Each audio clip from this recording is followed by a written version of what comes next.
시청자 여러분 안녕하십니까? 뉴스 플러스 시작합니다.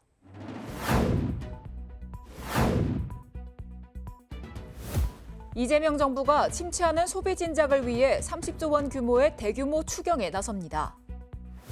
대구시가 장마철 기상관측에 따라 시 구군 유관기관 합동 풍수해 대책회의를 개최했습니다. 충북형 도시농부 사업이 인력 중개 실적 15만 명을 돌파했습니다. 보령시가 보령 청년 커뮤니티 센터에서 제4기 보령시 청년 네트워크 발대식을 개최했습니다. 경북도가 이재명 대통령 국민주권정부 출범에 맞춰 경북 새 정부 국정과제 기획추진단을 운영합니다. 이재명 정부가 침체하는 소비 진작을 위해 30조 원 규모의 대규모 추경에 나섭니다. 전 국민에게 최대 52만 원의 소비 쿠폰을 지급하고 지역화폐 할인 지원도 상행할 방침입니다. 정부가 이재명 대통령 주재로 국무회의를 열고 30조 원 규모의 2차 추경안을 의결했습니다. 추경 규모의 3분의 1인 10조 원은 전 국민에게 소비 쿠폰으로 지급됩니다. 소득 수준에 따라 15만 원에서 40만 원이 지급되고 기초수급자와 농어촌 지역민들에게는 추가 지급돼 최대 52만 원을 받을 수 있습니다.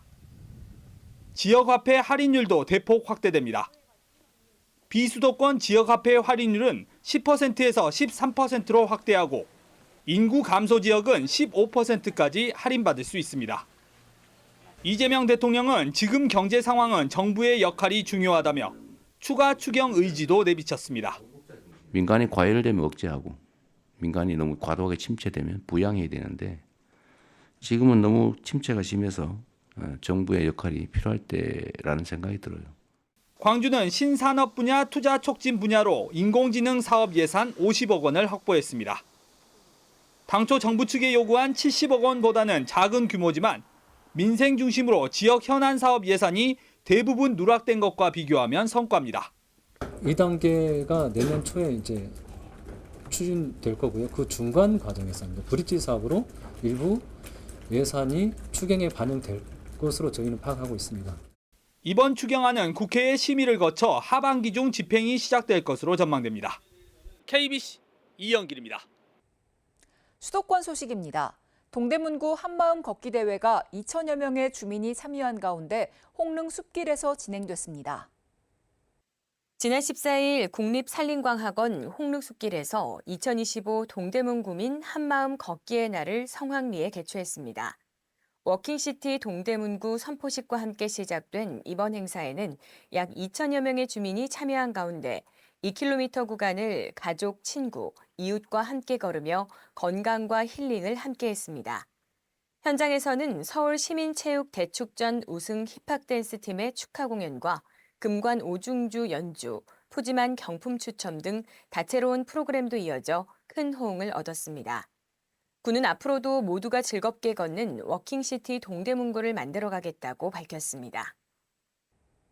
동대문구가 6.25 전쟁 당시 조국을 위해 목숨을 바친 청년 16인을 추모하는 위령제를 진행했습니다. 6월 16일 오전 답심리동 장령당 공원에서 6.25 순진 16지사 위령제가 엄숙히 거행됐습니다. 이번 위령제는 6.25 전쟁 당시 조국을 위해 자발적으로 결사대를 조직하고 전투에 참여해 순국한 16명의 청년을 추모하기 위해 마련됐습니다. 행사는 동대문구 제한군인회 주관으로 진행됐으며 재단 헌화, 분향, 헌주, 묵념 등 전통제례 형식으로 진행됐습니다. 이필영 동대문구청장과 지역 주요 인사, 보훈단체, 주민 등 약 80여 명이 참석해 순국 선열의 넋을 기리며 애국심을 되새겼습니다. 마포구가 골목 상권의 활기를 되살리고 주민과 상인이 함께 어울릴 수 있는 축제의 장을 만들기 위해 골목 상권 붐 축제와 11대 상권 활성화 선포식을 개최했습니다. 마포구가 지난 14일 골목 상권 붐 축제와 11대 상권 활성화 선포식을 개최했습니다. 상권 선포식을 통해 본격적인 골목 상권의 힘찬 출발을 알렸으며 감사패 전달식과 선포식 퍼포먼스도 진행했습니다. 이어 상권별 대표 먹거리, 체험 판매 부스가 마련됐으며 주민들이 직접 만들고 체험할 수 있는 시간으로 준비했습니다. 이어서 광역시 소식입니다. 대구시가 고부가 가치를 창출하는 의료관광 활성화를 위해 관련 기관 전문가와 간담회를 개최했습니다. 이번 간담회는 외국인 환자 유치 실적이 하락한 원인을 분석하고 외국인 환자 유치 확대를 통한 의료관광 활성화 전략과 대책을 논의하기 위해 진행됐습니다. 간담회에는 대구시 의료관광 수행기관인 대구의료관광진흥원, 엑스코를 비롯해 대구시 의사회, 대구시 한의사회 등 관련 기관과 지역 교수 등 15개 기관이 참석했습니다. 회의에서는 해외 홍보센터 운영 활성화, 선도 유치기관 지정 확대, 대학병원과 의사회 등 관련 기관과의 유기적 협업체계 구축 등 의료관광 제도약 기반을 보강하는 방안 등도 공유했습니다. 대구시가 장마철 기상 관측에 따라 시, 구, 군 유관기관 합동 풍수해 대책 회의를 개최했습니다. 이날 회의에서는 산사태, 지하공간 침수 등 분야별로 추진해온 풍수해 대책을 재점검해 보완 사항을 살펴보고 경찰, 소방 등 유관기관과 재난 대응 작동 협조 체계를 강화했습니다. 산사태 취약 지역에 대해서는 그간 주민 대피 훈련을 12회에 걸쳐 실시했습니다. 향후에는 기상청 강우정보와 산림청의 산사태 정보 시스템 예측 정보를 활용해 선제적 주민 대피를 실시하고 소방, 경찰 등과 협조 체계를 구축해 주민 대피 시 불편함을 최소화할 방침입니다. 한편 대구시는 올해부터 재난안전기동대를 취약시설 예찰 및 주민 대피 활동에 투입하고 침수 우려 지역에 소방 119 특수구조대를 배치해 재난에 신속 대응할 계획입니다. 대전 사회서비스원이 어르신과 함께하는 인지업 100+ 청춘 힐링 축제를 개최했습니다. 이번 축제에서는 인지 건강과 노년 삶의 질 향상을 위한 다양한 프로그램도 마련했습니다. 축제의 일부는 한밭수목원 일대를 걷는 100+ 건강 걷기 프로그램으로 시작됐으며 건강관리, 지역복지정보 제공 등 23개 체험 부스가 운영됐습니다. 이어 힐링 콘서트와 시니어 모델협회의 패션쇼 등이 열렸으며 노인학대 예방의 날을 맞아 노인 인권보호 캠페인을 전개해 공익적 메시지도 전달했습니다.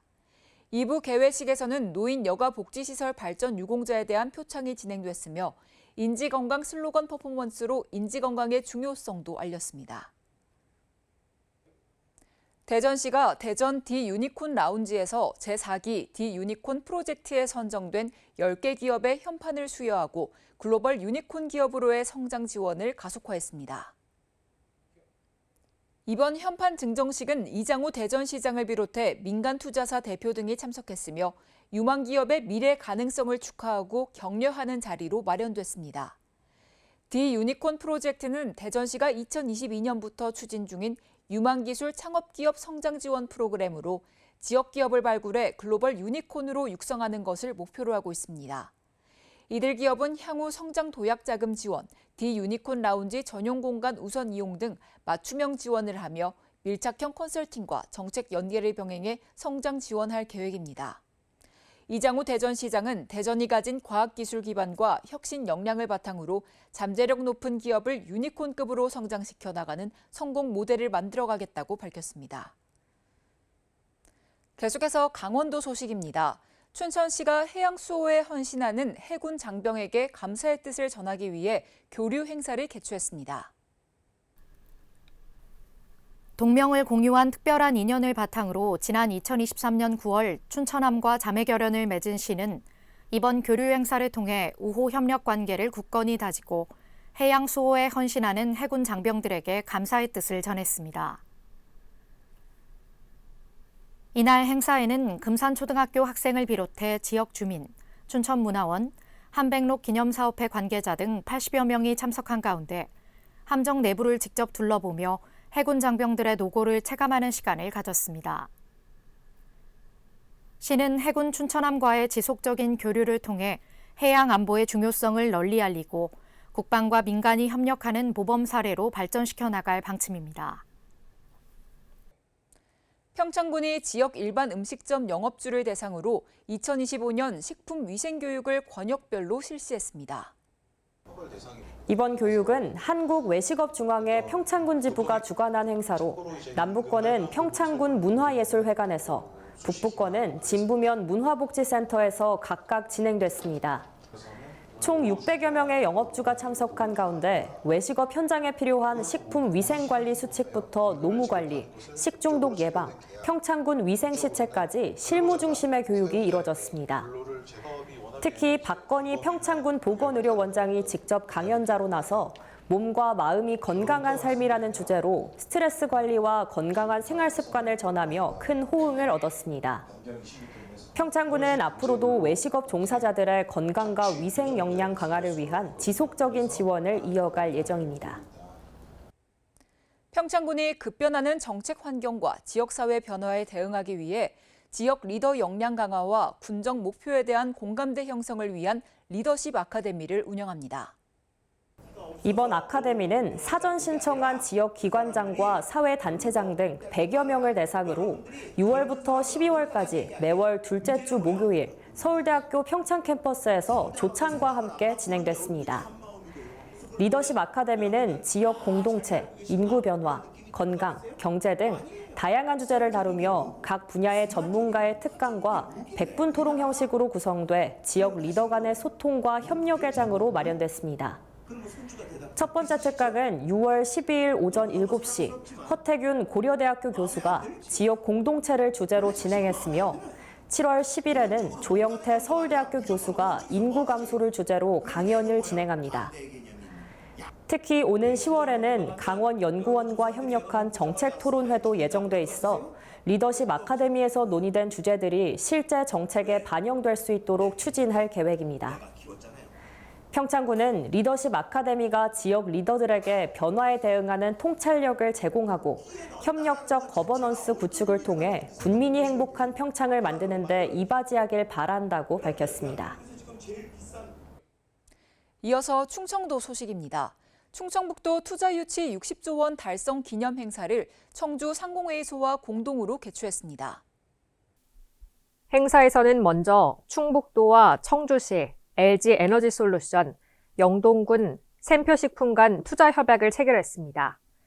도는 민선 8기 출범 3년 만에 대기업 중심 첨단 우수기업 투자유치 60조 원 공약 100%를 달성했습니다.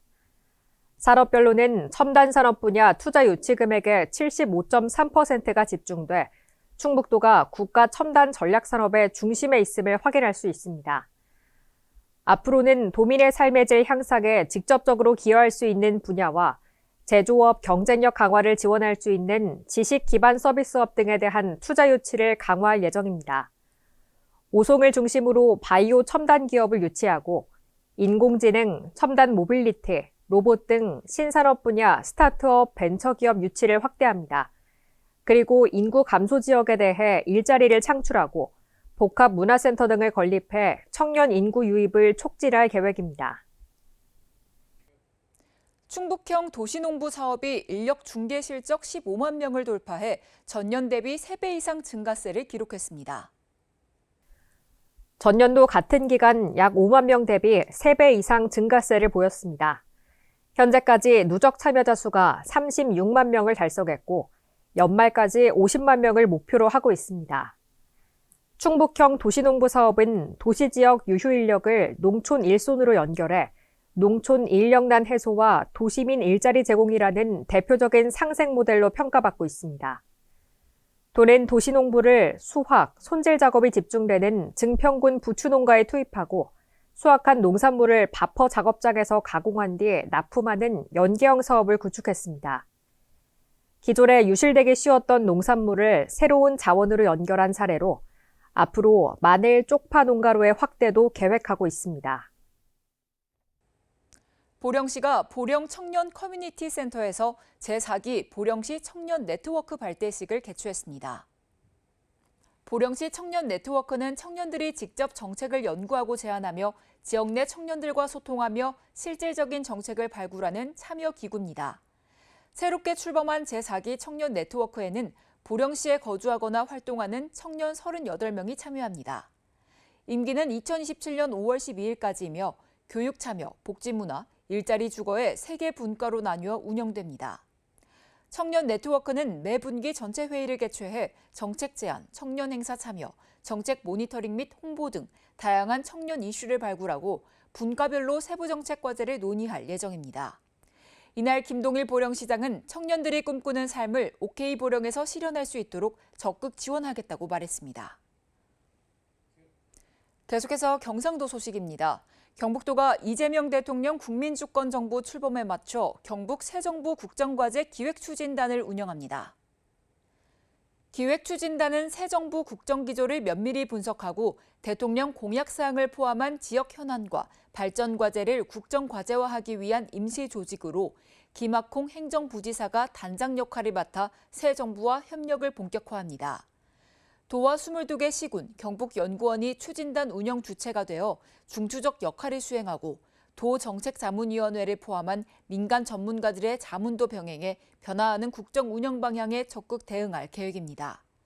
한편 경북도는 그간 새 정부 대응 기획 전략회의를 수차례 진행했으며 경북도 전체 실국이 참여한 새 정부 공약 국정과제화 보고회도 실시했습니다. 이어 도와 시군 기획 담당 부서장과 함께 국정과제 대응을 위한 공동협력 체계도 본격 가동할 계획입니다. 경북도가 도내 7개 보건간호계열 특성화 고등학교, 3개 지방의료원과 고교 졸업자 채용 활성화를 위한 업무 협약을 체결했습니다. 협약기관은 도와 경북교육청을 비롯해 경주 여자정보고, 효청보건고, 포항보건고, 포항 김천 안동의료원 등입니다. 협약에 따라 포항 김천 안동의료원에서는 특성화고 학생을 대상으로 현장 실습 및 직업체험 기회를 제공하고 취업정보 공유와 취업 역량 강화 등 다양한 지원 정책도 추진합니다. 김학홍 행정부지사는 이번 협약을 계기로 경북의 미래산업을 이끌 인재들이 양성돼 실질적으로 취업 역량을 키울 수 있는 기반이 될 것이라고 말했습니다.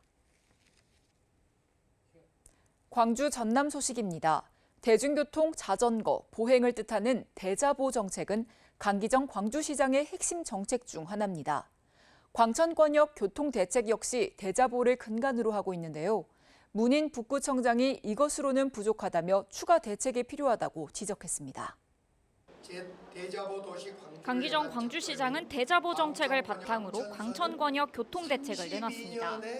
도시철도 광천 상무선 신설을 추진하고 간선 급행버스 BRT와 도심 급행버스가 광천권역을 지나도록 하겠다는 겁니다.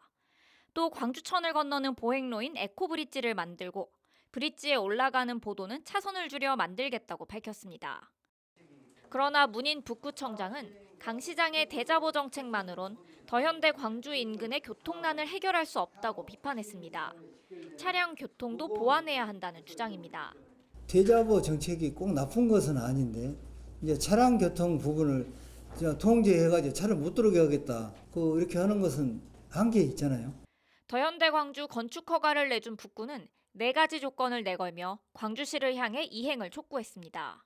만약 예물단이 됐을 때 이런 부분이 누구 책임으로 가겠습니까? 우리 후세들에게 정말 그렇게 가서는 안 되잖아요. 이제 이런 시대가 저지르고 끝나는 시대는 이제는 더 가서는 안 됩니다. 강기정 광주시장은 이미 2차례 회의와 3차례 문서를 주고받으며 협의가 끝난 사안이라고 잘라 말했습니다. 자전거 도로, 걷는 도로를 줄여서 도로를 넓히자라는 그런 제안도 이제 있습니다. 22가지 중에는 그건 말이 안 돼서 그건 받아들이지 않았습니다. 대자보 정책에 대한 비판에 대해서도 불쾌감을 드러냈습니다. 마치 대자보와 자동차의 이 문제를 어떤 대립적 관점으로 프레임을 짜는 것은 현실에는 적용하기 어려운 문제일 겁니다. 강 시장은 내년 지방선거에서 광주시장 재선에 도전할 예정입니다. 문 청장도 체급을 올려 민주당 광주시장 경선에 나설 것으로 예상됩니다. KBC 정경원입니다. 11구 여순 사건이 발생한 지 77년이 흘렀지만 진상규명과 희생자들의 명예회복은 여전히 숙제로 남았습니다. 여순 사건 특별법이 제정된 지도 4년이 지났지만 진상조사 보고서는 요원한 데다 희생자 심사도 늦어지면서 유족들의 불만이 커지고 있습니다. 11구 여순 사건은 제주 4.3 사건 당시 출동명령을 거부한 군인과 이를 진압하는 진압군의 충돌 과정에서 여수 순천 지역 민간인 최대 만여 명이 학살당한 것으로 추정되는 사건입니다. 이념 갈등 속에서 벌어진 국가폭력의 대표적인 사례로 현대사에서 역사적인 의미가 크지만 광주 5.18 민주화운동이나 제주 4.3 사건 등에 비해 널리 알려지지 않았습니다. 그동안 홍보시설조차 변변찮은 상황이었는데 그나마 여수시가 5억 8천만 원을 투입해 올해 처음으로 홍보관을 조성했습니다. 연자들 때문에라도 말을 않고 산 세월이 있어가지고 보통 사람의 기억에는 잘못 알려져 있어요. 그래서 이 홍보관을 통해서 역사의 올바른 진실이 알려졌으면 좋겠고, 여순 사건을 알리려는 노력은 첫 걸음을 내딛었지만 정작 진상규명과 명예회복은 여전히 제자리 걸음만 반복하고 있습니다. 지난 2021년 여순 사건 특별법이 제정됐지만 4년이 지난 지금까지 별다른 성과를 거두지 못했기 때문입니다.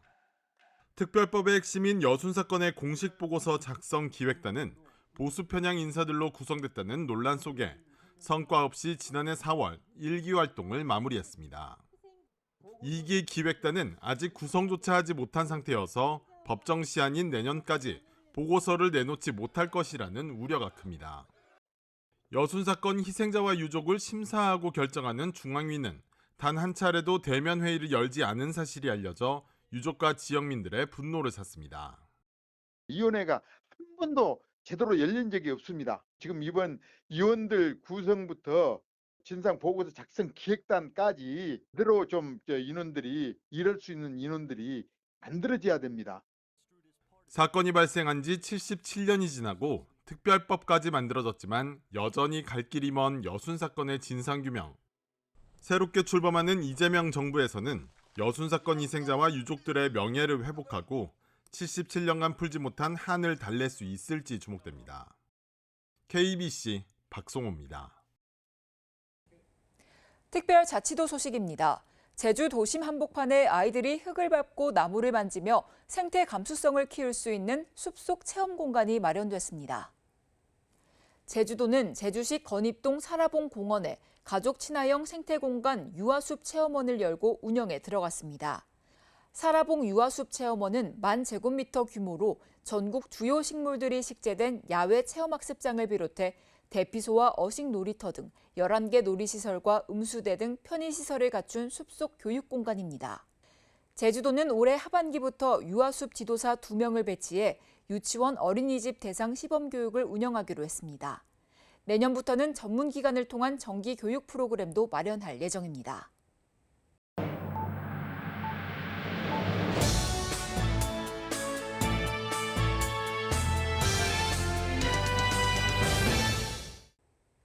새로운 정책을 소개해드리는 정책 톡톡 시간입니다.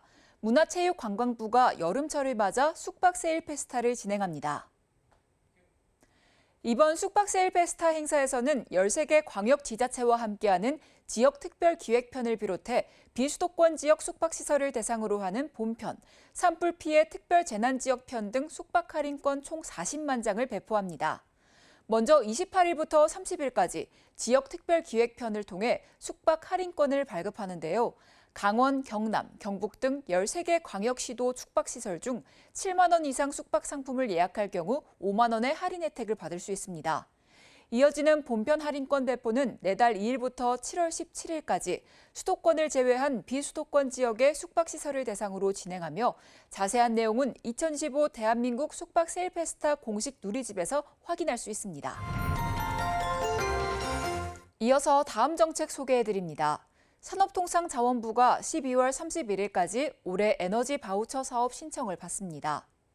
에너지 바우처 사업은 취약계층이 냉난방 이용에 필요한 에너지를 구입할 수 있는 이용권을 지원하는 사업인데요. 수급자는 전기, 도시가스, 지역 난방 고지서에서 자동 차감받거나 국민행복카드를 통해 원하는 에너지원을 자유롭게 결제하는 방식 중 하나를 선택해 지원받을 수 있으니까요. 자세한 내용은 에너지 바우처 홈페이지에서 확인하시기 바랍니다. 젊은 층의 건망증은 대부분 스트레스나 수면 부족이 원인입니다. 하지만 65세 이후엔 치매의 신호일 수 있어 주의가 필요한데요. 증상이 점점 심해지거나 평소 잘 알던 것도 있는다면 꼭 검진을 받아보시기 바랍니다. 기억력은 쓰면 쓸수록 좋아지는데요. 꾸준한 운동, 균형 잡힌 식단, 그리고 활발한 사회활동이 최고의 뇌 건강 비법이라는 점 기억하시기 바랍니다. 뉴스 마칩니다. 시청해주신 여러분 고맙습니다.